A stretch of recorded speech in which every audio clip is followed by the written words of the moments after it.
President Obama has spent many days now consulting with Congress and talking with leaders around the world about the situation in Syria.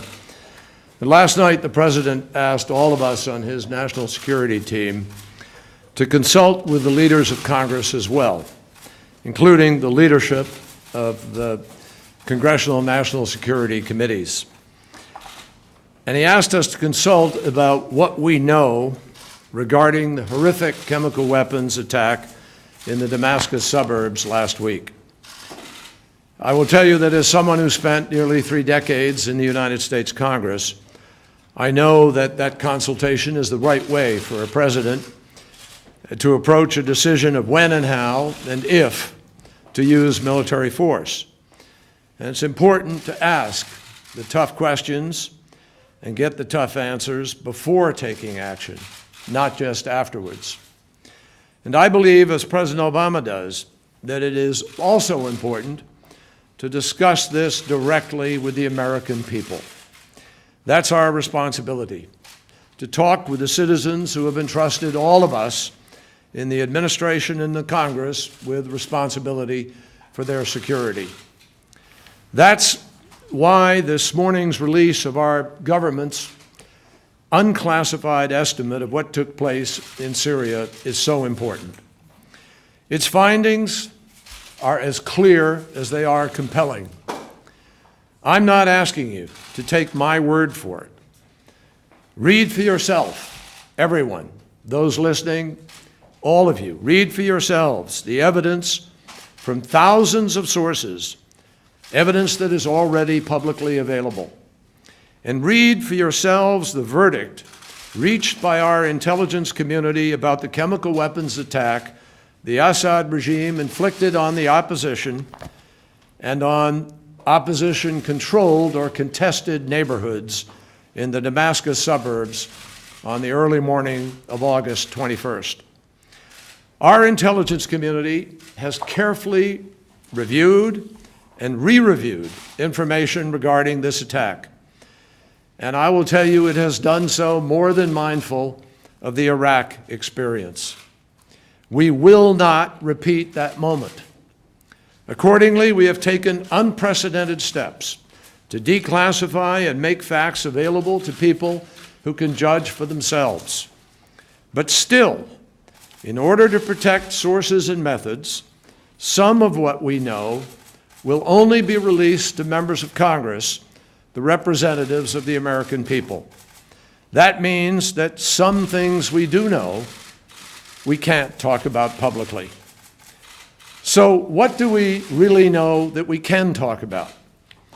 Well, we know that the Assad regime has the largest chemical weapons program in the entire Middle East.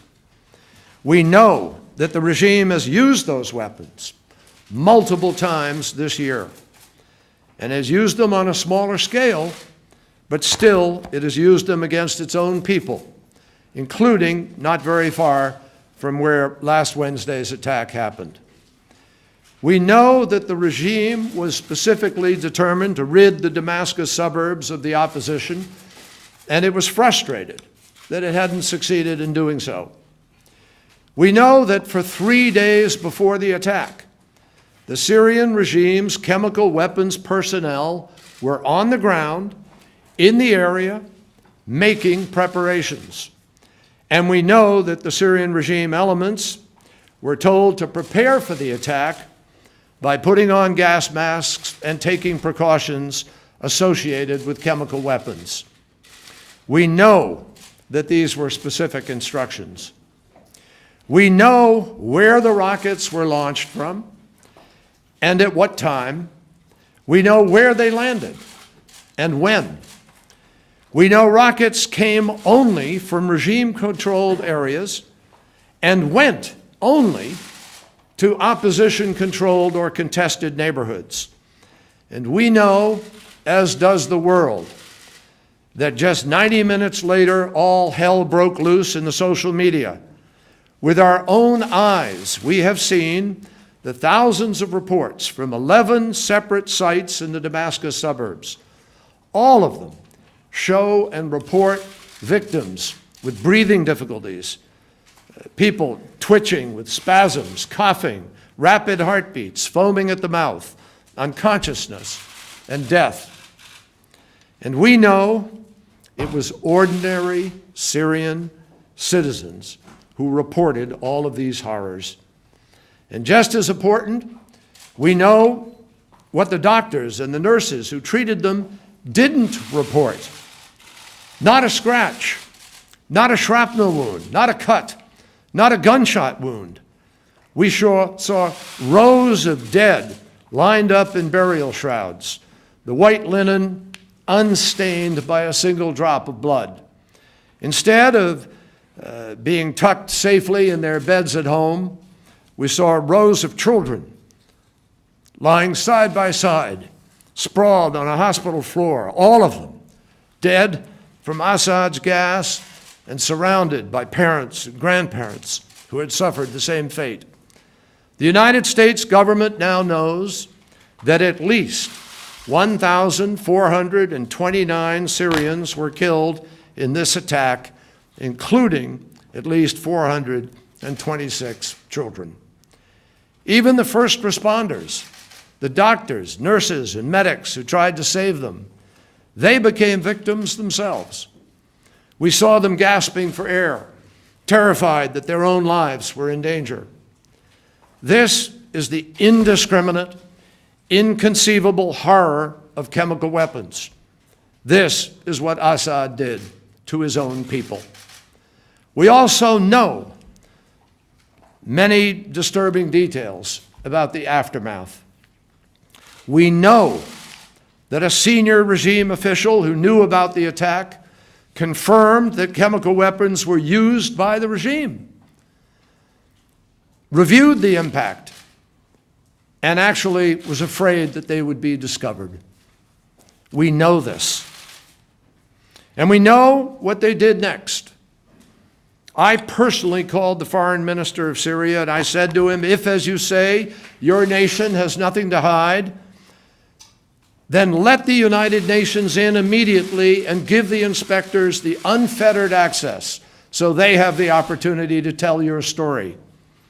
Instead, for 4 days, they shelled the neighborhood in order to destroy evidence, bombarding block after block at a rate 4 times higher than they had over the previous 10 days.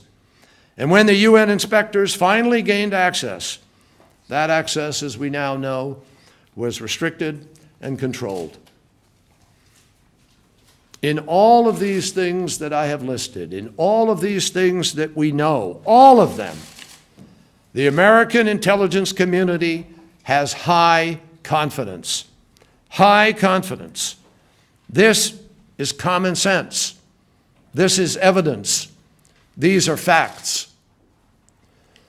So the primary question is really no longer, what do we know? The question is, what are we collectively, what are we in the world going to do about it? As previous storms in history have gathered, when unspeakable crimes were within our power to stop them, we have been warned against the temptations of looking the other way. History is full of leaders who have warned against inaction, indifference, and especially against silence when it mattered most. Our choices then in history had great consequences, and our choice today has great consequences. It matters that nearly 100 years ago, in direct response to the utter horror and inhumanity of World War I, that the civilized world agreed that chemical weapons should never be used again. That was the world's resolve then. And that began nearly a century of effort to create a clear red line for the international community. It matters today that we are working as an international community to rid the world of the worst weapons. That's why we signed agreements like the START Treaty, the New START Treaty, the Chemical Weapons Convention, which more than 180 countries, including Iran, Iraq, and Lebanon, have signed on to. It matters to our security and the security of our allies. It matters to Israel. It matters to our close friends, Jordan, Turkey, and Lebanon, all of whom live just a stiff breeze away from Damascus. It matters to all of them where the Syrian chemical weapons are, and if unchecked, they can cause even greater death and destruction to those friends. And it matters deeply to the credibility and the future interests of the United States of America and our allies. It matters because a lot of other countries whose policies challenge these international norms are watching. They are watching. They want to see whether the United States and our friends mean what we say.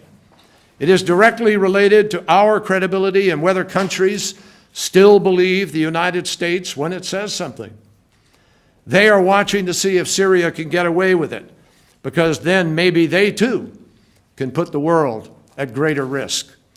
And make no mistake, in an increasingly complicated world of sectarian and religious extremist violence, what we choose to do or not do matters in real ways to our own security. Some cite the risk of doing things, but we need to ask, what is the risk of doing nothing? It matters because if we choose to live in a world where a thug and a murderer like Bashar al-Assad can gas thousands of his own people with impunity, even after the United States and our allies said no, and then the world does nothing about it, there will be no end to the test of our resolve and the dangers that will flow from those others who believe that they can do as they will. This matters also beyond the limits of Syria's borders. It is about whether Iran, which itself has been a victim of chemical weapons attacks, will now feel emboldened in the absence of action to obtain nuclear weapons. It is about Hezbollah and North Korea and every other terrorist group or dictator that might ever again contemplate the use of weapons of mass destruction. Will they remember that the Assad regime was stopped from those weapons' current or future use? Or will they remember that the world stood aside and created impunity? So our concern is not just about some far-off land oceans away. That's not what this is about. Our concern with the cause of the defenseless people of Syria is about choices that will directly affect our role in the world and our interests in the world. It is also profoundly about who we are. We are the United States of America. We are the country that has tried, not always successfully, but always tried to honor a set of universal values around which we have organized our lives and our aspirations. This crime against conscience, this crime against humanity, this crime against the most fundamental principles of international community, against the norm of the international community, this matters to us. And it matters to who we are, and it matters to leadership and to our credibility in the world. My friends, it matters here if nothing is done. It matters if the world speaks out in condemnation, and then nothing happens. America should feel confident and gratified that we are not alone in our condemnation, and we are not alone in our will to do something about it and to act. The world is speaking out, and many friends stand ready to respond. The Arab League pledged, quote, to hold the Syrian regime fully responsible for this crime. The Organization for Islamic Cooperation condemned the regime and said we needed, quote, to hold the Syrian government legally and morally accountable for this heinous crime. Turkey said there is no doubt that the regime is responsible. Our oldest ally, the French, said the regime, quote, committed this vile action, and it is an outrage to use weapons that the community has banned for the last 90 years in all international conventions. The Australian Prime Minister said he didn't want history to record that we were, quote, a party to turning such a blind eye. So now that we know what we know, the question we must all be asking is, what will we do? Let me emphasize, President Obama, we in the United States, we believe in the United Nations. And we have great respect for the brave inspectors who endured regime, gunfire, and obstructions to their investigation. But as Ban Ki-moon, the Secretary General, has said again and again, the UN investigation will not affirm who used these chemical weapons. That is not the mandate of the UN investigation. They will only affirm whether such weapons were used. By the definition of their own mandate, the UN can't tell us anything that we haven't shared with you this afternoon or that we don't already know. And because of the guaranteed Russian obstructionism of any action through the UN Security Council, the UN cannot galvanize the world to act as it should. So let me be clear. We will continue talking to the Congress, talking to our allies, and most importantly, talking to the American people.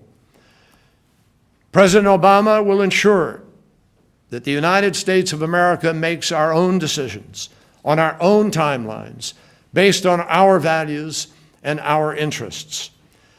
Now, we know that after a decade of conflict, the American people are tired of war. Believe me, I am too. But fatigue does not absolve us of our responsibility. Just longing for peace does not necessarily bring it about. And history would judge us all extraordinarily harshly if we turned a blind eye to a dictator's wanton use of weapons of mass destruction against all warnings, against all common understanding of decency. These things we do know. We also know that we have a president who does what he says that he will do. And he has said very clearly that whatever decision he makes in Syria, it will bear no resemblance to Afghanistan, Iraq, or even Libya. It will not involve any boots on the ground. It will not be open-ended, and it will not assume responsibility for a civil war that is already well underway. The President has been clear. Any action that he might decide to take will be limited and tailored response to ensure that a despot's brutal and flagrant use of chemical weapons is held accountable. And ultimately, we are committed. We remain committed. We believe it's the primary objective, is to have a diplomatic process that can resolve this through negotiation, because we know there is no ultimate military solution. It has to be political. It has to happen at the negotiating table. And we are deeply committed to getting there. So that is what we know. That's what the leaders of Congress now know. And that's what the American people need to know. And that is at the core of the decisions that must now be made for the security of our country and for the promise of a planet where the world's most heinous weapons must never again be used against the world's most vulnerable people. Thank you very much.